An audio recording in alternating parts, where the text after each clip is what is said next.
Hello and welcome to this edition of Viewpoint. The internet has been around us in the 1990s and it really shaped our society way beyond recognition. Virtually everything is available at the click of a button, from shopping to banking to music to cinema, everything and more. But it really also came along with some problems, and we will be talking about that here at the studio with some distinguished guests. But before we receive them here, I invite you to join me and watch some images at the Internet Governance Forum of Egypt, where some of the most distinguished names related to Internet discuss the direction that the Internet should take in the future. The path for ensuring online child protection and safety. The Council of Europe was seeking new members to the International Convention on the Protection of Children Against Sexual Exploitation and Sexual Abuse. There are differences of opinion about best practice when it comes to improving child protection online. For example, are the internet service providers doing enough? Some ISPs, some internet companies have done great work, but not enough. American ISPs do not filter and block child pornography. They could and they should, and they don't.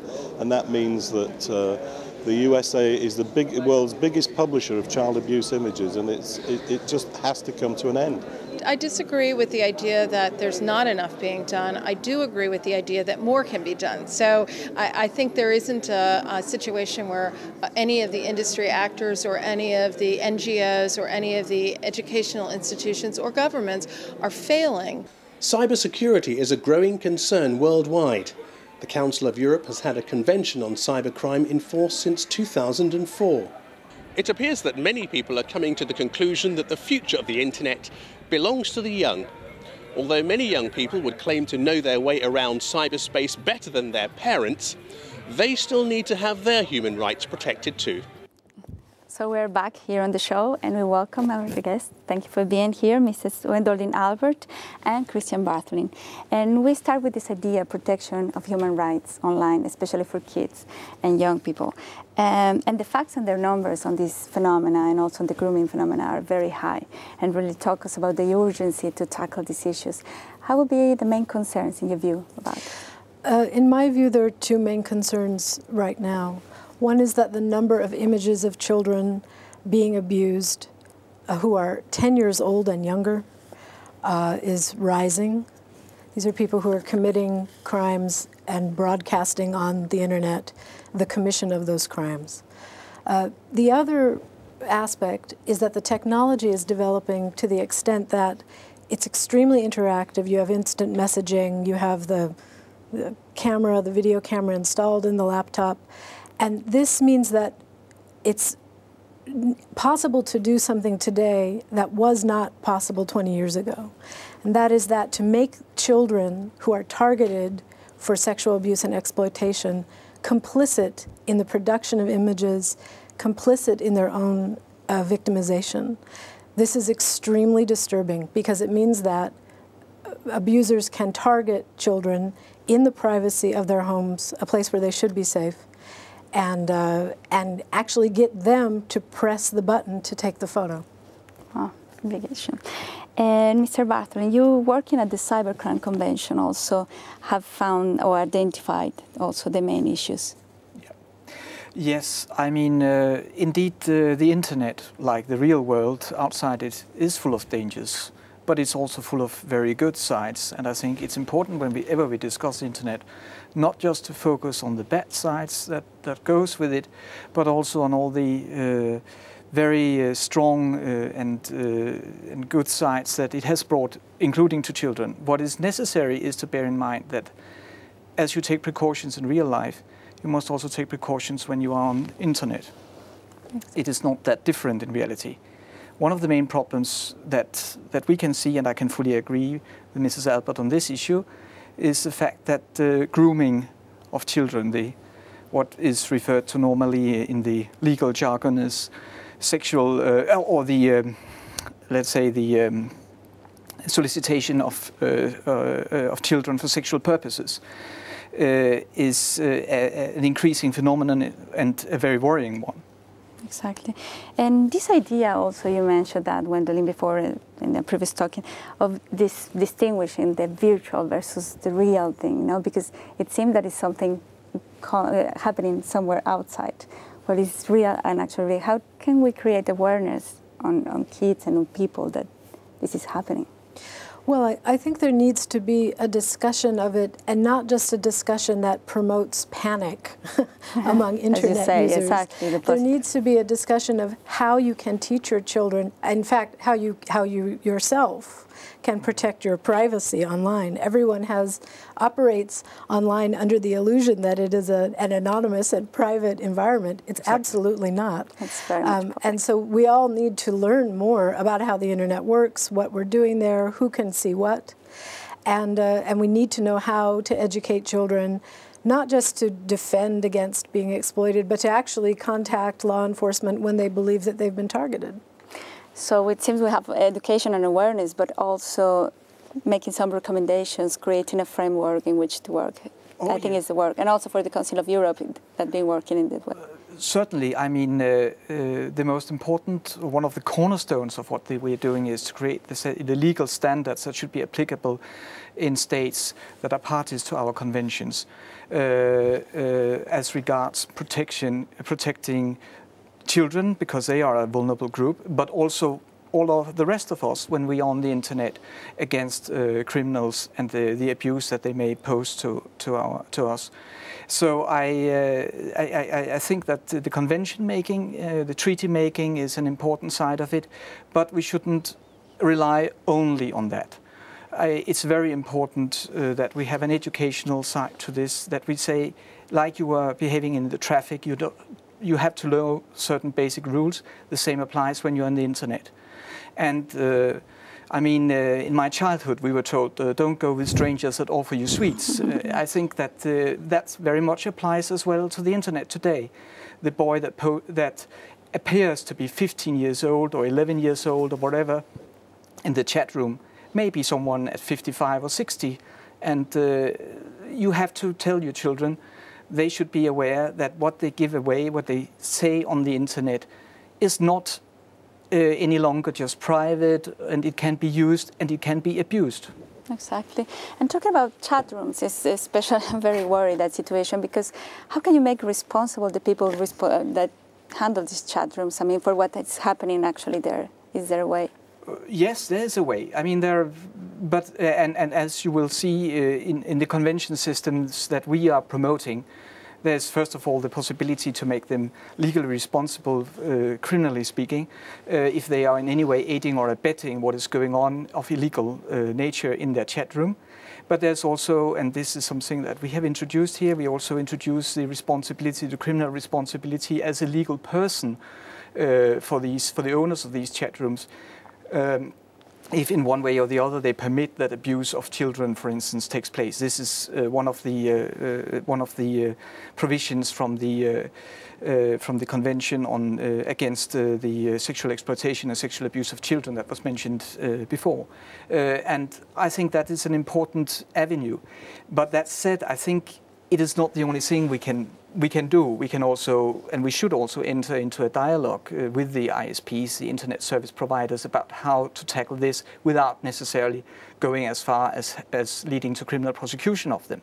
Mm-hmm. Because the internet is also a place of freedom, and we should not unduly censor what is going on there. We should not make everybody afraid of going into a chat room, but we should say if something happens there that shouldn't happen because it's illegal, not just not nice or we don't like it, but illegal.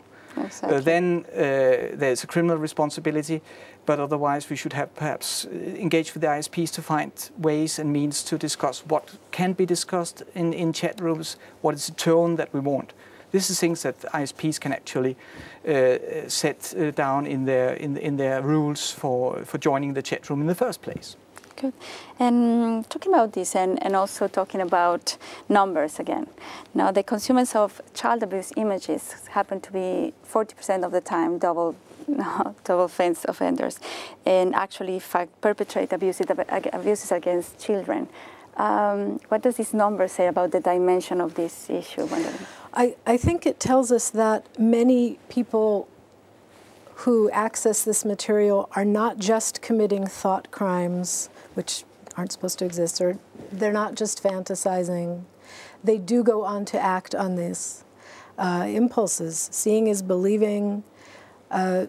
seeing something that is morally reprehensible performed by your fellow human beings normalizes it for you, and it's made it possible for like-minded people who want to commit these crimes to find each other and to engage in it. I mean, some of them are frankly very stupid to use the internet because they can be found. I mean, there's all kinds of software that can spare police having to actually themselves look at all of the images, but can, you know, recognize images and backgrounds and locations. And there has been successful prosecution of people who do this. But I think, you know, the old argument used to be, in general, about pornography, and I would distinguish between pornography and images of abuse. The old argument used to be, oh, this is art, this is imagination, this is, you know, if it's adults who are consensual and acting out a scenario, it's not the same as if you were watching an actual rape, for example. And now we're in a different world altogether. And these distinctions between the real and the virtual, and the who is the perpetrator, how the victim gets drawn in, are going away. They're going away. Yeah, the boundaries. And also in this case, also perpetrated, the law harmonizing it between countries also is a huge problem, because as you say, also the language and talking about who is a child in some countries is not the same in all of them. So how can we harmonize this kind of law and also getting the cooperation between countries? That is also important to tackle this. Oh, well, one of the ways to deal with it is exactly through the international convention system that we have. And for instance, in the Council of Europe framework, we have 2 conventions that are particularly targeting this issue, the Convention Against Sexual Abuse and Sexual Exploitation of Children, and the Cybercrime Convention. But still, conventions work through national law. They have to be transposed into international law, and that means that national legal standards will apply in the end, including as to the definition of who is a child, because that legal definition can vary from state to state. But we have, for instance, tried to put a harmonized approach to that in the Convention Against Sexual Exploitation and Sexual Abuse of Children. And we believe that's the way ahead. I mean, there are standards. It is clear. I mean, when you see a child, and that's the terrible thing. I mean, some of the images that are on the net, it's down to babies that are being raped. I mean, there's no doubt that that this is a child. But there will, of course, be a grey zone area somewhere when you get closer and closer to adulthood, and there will be an issue there whether you should consider that to be truly a child or a person posturing as a child, etc., etc. All these grey areas, legally speaking, will of course be there. But the way ahead is more international cooperation and better standard setting, internationally speaking. I think it's important to understand that the danger of these images, I mean, these images are dangerous. They're dangerous to our idea of what childhood is and what children are. We have the concept of crimes against humanity, and depictions of children being raped or sadistically treated are not just crimes against the individual particular children. They're crimes against childhood and children in general. And of course, we have to be extremely careful about censorship. But there's no question that these images are dangerous. I mean, as I said, the police who have to look at this stuff are themselves at risk. They've had to develop ways to spare themselves viewing these dehumanizing images. Thank you very much. Well, we really came to the final part of this Viewpoint first part. We welcome our next guest to the studio, please. Thank you. Thank you. Welcome. Welcome. Sit down. Thank you very much, Mr. William Horsley, for being here, and also Lee Hibbert for being here. And before we enter to the new subject, I would invite you to hear some words that Tim Berners-Lee, who's known as the father of the internet, says about this subject. Well, of course, the web is generally a tool for openness. It can be used in, like all powerful tools, for good or evil.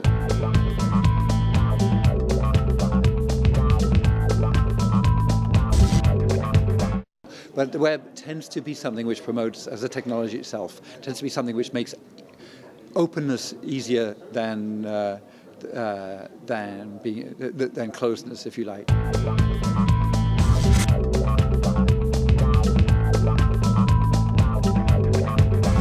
If I have concerns about it, it's when a large company or a large government tries to get a single-handed control of it. That, of course, will be the end of it if it became if it was managed and controlled, spied on by one party. But while it remains an open thing that everybody across the world contributes to on an equal footing, then it's because it's an expression of humanity. I'm extremely optimistic about humanity in general. That was Tim Berners-Lee, the father of the Internet, talking about his concerns on the limitations and new ways of censorship on the Internet. And that will be the subject for today. And actually, Mr. William Horsley, in your report, Respect for Media Freedom, you analyze the situation about this issue. And how did you define the situation? How did media freedom grow up in Europe? Well, I wrote that report for the Parliamentary Assembly of the Council of Europe, and first I think the Internet has been explosively in favour of freedom. It's liberated many people to be part of a global conversation. We have to celebrate that first. However, the kind of pressures and laws that are used in widely by governments against the traditional media, control of production, criminal law and so on, are now starting to be used also in cyberspace. Luckily, so far, there are very few formal laws against use of the Internet as such for freedom of expression, for journalism and so on. However, various countries have imprisoned bloggers. In fact, the Freedom House just produced a report which found that there are now in the world more bloggers and Internet users who've been jailed for their freedom of expression than traditional media. The other thing about the web is, of course, it's anonymous. So it appears to be anonymous, so that out there are thieves, spies, there are people who would want to destroy you, and we have to recognize that it is essentially governments which have the most to gain from control of the Internet and the most to fear from the free use. And so really governments need to be kept in check. And talking about governments and policies, you've been working strongly with the conception of development of several pan-European policies and Internet filters and so on. So what will be the main considerations in this issue? Well, I think from the point of view of the Council of Europe and freedom of expression, we're very much focused on the person, on the people. I mean, the Internet is for the people, by the people, with the people, sharing, creating. It's very much about that. So I think I want to start by saying it's about a space of freedom, of confidence.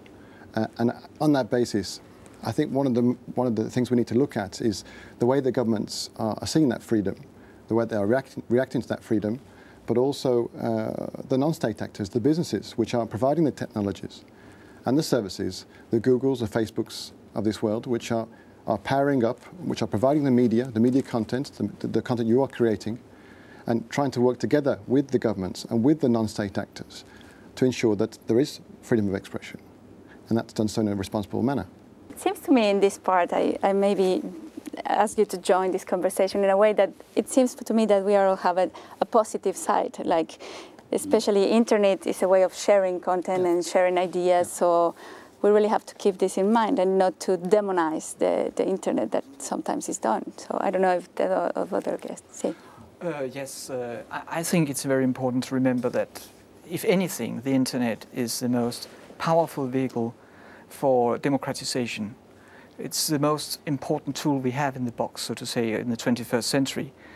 And as all good things, because there's also a bad side to it, and we just have to remember how we deal with that. And we should be able to do away with the criminals that are abusing the freedoms of the Internet. Much like pirates used to abuse the freedom of the seas, basically speaking. But that said, we should not end up in censorship. I would just like to add that, I mean, over the last 60 years of the Council of Europe's existence, it's been about with regard to freedom of expression, it's been not about regulating as such, but promoting and protecting that expression first and foremost. And with the internet now, it's the same thing. We're not about regulating the internet, we're about protecting and promoting that expression fully. I think in Europe the plus side is that there is very little attempt to license or register. I mean, in China is the extreme example where you have the Great Firewall of China, and nothing can happen without the government say so. But there are other methods, blocking, filtering, and there's also human censors, and there's also people out there acting perhaps anonymously on behalf of governments or other agents to manipulate websites, to pretend to be people that they aren't, in terms of suppressing political dissent or for other means, not just for the crime issues that you were talking about before. So we have to be very savvy about those things and aware that in nations are going to, I mean, journalism and freedom of free expression is partly about the freedom of a society to hold its own powers, whether they're business or government, to account. And so we must have transparency in that area. And we have to be aware that in future, many governments will protect what they see as their national interest. We've already seen several cross-border cyber attacks in the eastern part of Europe. Estonia and Georgia were said to be targeted during the recent conflict in that area. Also, one country, Georgia, blocked the entire domains of Russia for a period. In Turkey, we see particular national sensitivities, and so you've had 18 months in which YouTube, famous YouTube, has been blocked in Turkey because it's easier to block the whole site than it is to block specific items on the website. These are real dangers for the future, and we have to be, as the Council of Europe rules say, and the OSCE, and the Internet Government Forum, we need civil society to make sure that governments do obey their own rules, and we don't have a regime of regulation or interference or, God forbid, political control of these things.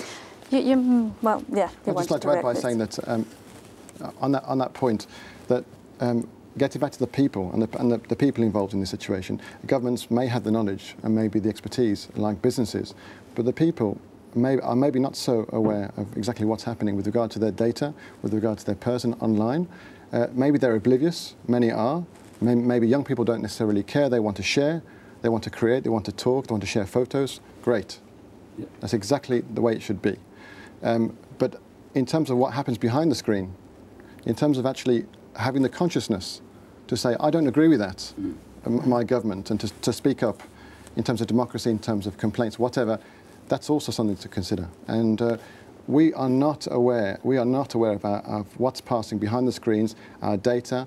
There are profiles which are made about you, what your habits are, what your preferences are. Okay, for commercial purposes, that's a legitimate aim. But we should be aware of what is being transferred. We should have a choice. Exactly. And talking about the commercial aspect, when you said before that we should mention that, because it's something that sometimes is oblivious, so we don't say that. So can you? Absolutely. I mean, not only with respect to images that are unsavory that are sold for commercial gain, but I mean, I actually think that we should have much more control as individuals with rights. We should have much more control than we do now over what businesses in particular can find out about us. And I mean, the profiling for commercial gain, I'm not so sure that I feel so great about that. Now I can certainly decide myself, no, I'm not going to buy what they're going to offer me, but it is an invasion of your privacy as well. For those of us who remember the world before this technology existed, it feels like an invasion. Exactly. And the internet is here, it's not going away, it's going to become more and more part of our lives, and we must be conscious about how that creep occurs. And I think this is a good moment to invite you to see some of the opinions of the real people out there about freedom of expression on the internet. This exchange of both, conscious energy and verbal expression. My name is Maz. I am 19 years old, and I am an internet pirate. Do you view unrestricted, content-neutral access to the internet as a natural extension of our constitutional freedom of expression? Freedom of expression is a freedom to speak without censorship and/or limitation. Ooh, that's good. The telecommunications companies over here in the UK and worldwide are going to start charging us to access the internet, which is not what it's for, really, is it?